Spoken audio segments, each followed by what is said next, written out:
নতুন পলার উপর শাঁখাটা আজকে পরলাম। আর আমরা আজকে যাচ্ছি মাসির বাড়ি। আর এখন দেখো ইভাতার মামার কোলে বসেছি। হ্যালো এভরিওয়ান, তোমরা সবাই কেমন আছো? আশা করি খুব ভালো আছো। আর আমিও ভীষণ ভালো আছি। নতুন একটি ব্লগ নিয়ে চলে এলাম তোমাদের কাছে। তো সকাল সকাল ঘুম থেকে উঠে পড়েছি, একদম স্নান করে নিয়ে পুরো ড্রেস পরে রেডি হয়ে গেছি। আর এখন নিয়ে এলো মা 1 কাপ চা। তো চা খাচ্ছি।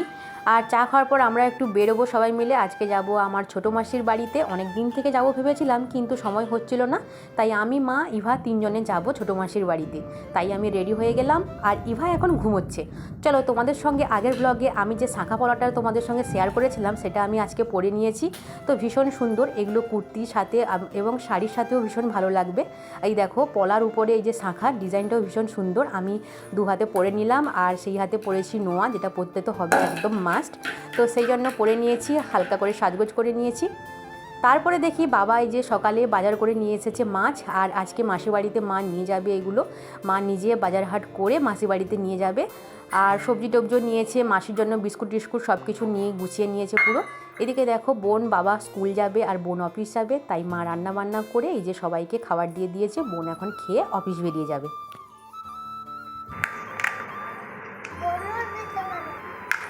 আজকে প্রচণ্ড গরম পড়েছে। আর ইভাকে মা স্নান করিয়ে দিয়েছে, ওর খাওয়ারও খেয়ে নিয়েছে। আর এই যে টিক পরিয়ে দিয়েছি, চুলগুলো দেখো ভিজা আছে বলে এরকম হয়ে গেছে। এই যে পুচকি এসেছে, আমাদের পুচকি। এখন দেখো ওকে খেলনা দিয়ে বসিয়ে রেখেছি, কারণ ও রেডি হওয়া মাত্রেই বাইরে যাওয়ার জন্য অস্থির হয়ে যায়। আর এই যে পাশের বাড়ি একটা যে পুচকি দিদি, এর নাম পুচকি, ইভার সঙ্গে খেলাধুলা করতে আসে।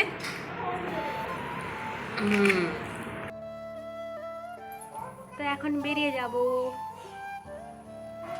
ইভা তো প্রচুর খুশি, কারণ কোথাও যাওয়া মানে ওর একদম মজা। মুখটা দেখো, কিছুই জানে না, ও তো এমনিতেই শান্ত। যেটা ভাবছি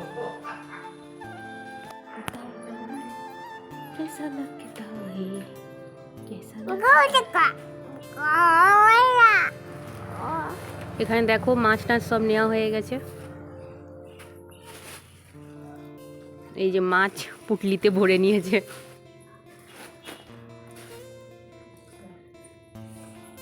মাছ, বিস্কুট, ছোট্ট একটা ভালো লাগে শাড়িটা।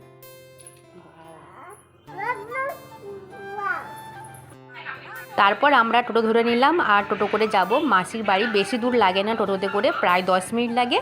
তো আমরা টোটোয় এখন বসে পড়েছি। আর ইভা এখন শান্ত হয়ে গেছে, কারণ ও যখন টোটোয় বসে ও নিজে নিজে ভাবে ও একা বসবে, বড়রা যেমন বসে তো সেরকমই বসবে ভাবছে। তারপরে মা ওকে টোটোয় করে বসিয়ে পিছন দিকে হাত দিয়ে রেখেছে। আর রাস্তাও ভীষণ খারাপ, একদম মানে টোটোর নড়াচড়া করছে, কিন্তু ওর জেদ যে ও একা একা বসবে। প্রথম দেখি এই তো ভালো রাস্তা। কে বসেছো তুমি? তুই বসেছো? আল্লাহ বলছে গা গা, কোন গাড়িতে উঠবে? গাড়ি উঠবে।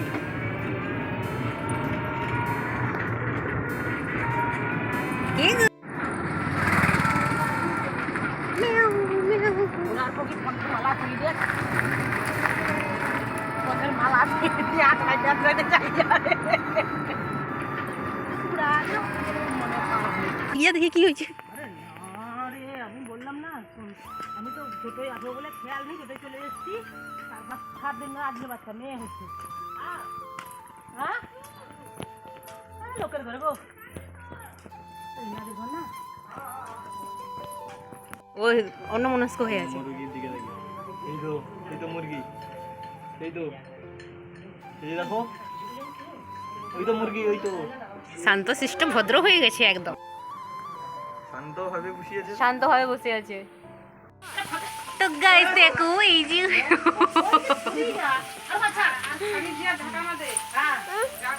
মামা এসছে, মামা দেখো মামা এসেছে, মামা। তোমরা তো দেখতে পেলেই আমরা মাসির বাড়ি চলে এসেছি। আর এখন ইভা তার মামার কোলে বসে খেলাধুলা করছে।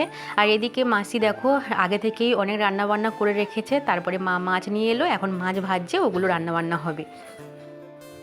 মাসির বাড়ি পৌঁছে যাওয়া মানেই মাসি শুধু এটা খা ওটা খা সেটা খা এরকম করতেই আছে, সারাদিন শুধু খাওয়ার চিন্তা, কি দেবে না দিবে এই সমস্ত। তারপরে দেখো মাসিদের দোতলায় চলে এসেছি এখানে, আর এখন ইভা খেলাধুলা করছে। ও নিচে একদম খেলতে চাইছিল না, তারপরে দোতলায় নিয়ে এলাম, খেলাধুলা হয়ে গেছে, স্নান করানো হয়ে গেছে। আর এদিকে দেখো মাসি রান্না এখনও পর্যন্ত চলছে, রান্নার পর রান্না করেই যাচ্ছে। ওখানে আমার মা বসেছে, মাসি রান্না করছে, মাসির শাশুড়ি ওখানে আছে, আর আমার মাসির বাড়িতে মাসির শ্বশুরও আছে। আমার মেসোবাবু গেছে কাজের সূত্রে বাইরে, তো এখন বাড়িতে মোটামুটি 4 জনে থাকে। আর ইভা এখন মাসির বাড়ি এসে প্রচুর দুষ্টুমি করছে, কারণ দেখো জিনিস একদম হাতের সামনে আছে, আর ও এগুলো পেলেই মানে ব্যাস ওর দুষ্টুমি শুরু হয়ে যাবে। চেয়ার, জলের মগ, তারপরে লবণের কৌটো, এগুলো নিয়ে ও শুধু খেলাধুলা করছে, আর একটুও বসে না, প্রায় মানে সারাক্ষণই বলতে গেলে হাঁটছে আর হাঁটছে। তারপরে ইভাকে ভাত টাত খাইয়ে ঘুম পাড়িয়ে দিচ্ছিলাম, আর তখন ওই ফাঁকে মা খাওয়া দাওয়া করে নিয়েছে, কারণ এবার মা ইভাকে লক্ষ্য রাখবে, আমি তারপরে খাবো এসে। যেহেতু জায়গা চেঞ্জ হয়েছে, আর ইভা দেখো মাত্র আধ ঘন্টা ঘুমিয়েছিল, তারপরে ও কিন্তু ঘুম থেকে উঠে পড়েছে। আর এখন আমরা বসে গল্প করছি মাসির সাথে, আর ও দেখো পড়াশোনায় ব্যস্ত, বই খাতা নিয়ে একদম বসে আছে। কতক্ষণ আর রুমের মধ্যে থাকবে, তারপরে একটু বিকেল হতেই ওকে রুমের বাইরে বের করে দিয়েছি। মাসিদের সামনে দেখো একদম মাটির বাইর, তো এখানে বেশ খেলতে ওর সুবিধে হবে, আর ও পড়ুক যাই করুক মোটামুটি হাতে পায়ে লাগবে না। আর ওর কিন্তু মানে পায়ে অতটাও এখন সেরকম ভর আসেনি, আস্তে আস্তে চলতে চলতে ও পড়ে যায়। আর তোমরা ভাবছো অনেক বড় হয়ে গেছে, কিন্তু না, একদমই না, ও এখনও 1.5 বছর কমপ্লিট হয়নি। এই পুজোর সময় হলে ওর 1.5 বছর কমপ্লিট হবে, ওরা কিন্তু এখন 14 মাস 15-20 দিন মতো বয়স। তো যাই হোক, এই বয়সে ও যে এতটা হাঁটতে পেরেছে এটাই অনেক, কিন্তু আমাদেরকে একটু লক্ষ্য নজর রাখতে হয়, কারণ এই বয়সে হাঁটা মানে একটু পড়ে যাবে, মাথায় চোট, পায়ে চোট সবটাই লাগবে। সেই জন্য দেখো বাইরে যে এখন খেলা করছে, আর আমরা এখন ওর সাথে লক্ষ্য রেখেছি আর ওকে খেয়াল রাখছি।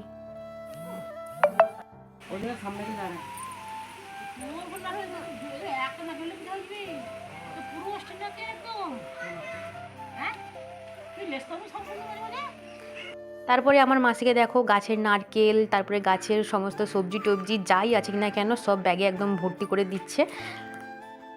তারপরে অনেকটাই হচ্ছে সন্ধে হয়ে গেছিলো, আমরা তারপরে টোটো করে বেরিয়ে চলে এসেছিলাম, আর এসে এখন বাড়ি পৌঁছে গেছি। ইভা এখন খেলাধুলা করছে তার দিদুনের সাথে, ওর নতুন খেলনাগুলো দেখো, অনেক বাড়িতে এরকম প্রচুর খেলনা অনলাইন থেকে সব নিয়ে আসা হয়েছে, আর এখন খেলাধুলা করছে।